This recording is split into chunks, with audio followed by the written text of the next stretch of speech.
Naguma boontu Naguma akkam lamni hibboo hibib wajjin nyaannamaaf huqqattaa nan qoradha nan soqadha qoradhu soqadhu fiigaa hin dhiigu qorii hin arganne waciitii hin arganne lafa naaf kennu finfinnee fudhadhu dammaan si qabe buna afaan si kaa'e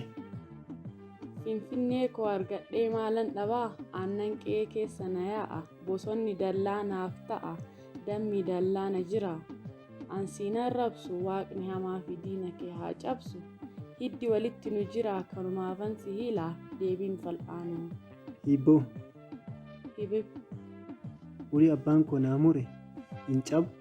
hin dabu hin qorattu hin soqattu ookoo lakki siinqee hin arganne lafa naa kennu finfinnee kee fudhadhu finfinnee kiyya nattas guggadhu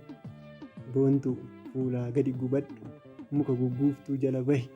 ganna dhuufaa bahi kan koo madaalatti madaala fayyaatti kan kee qadaadatti qadaada cabaatti kana caalaa siin arrabsu fardan dannabsu deebiin maqaa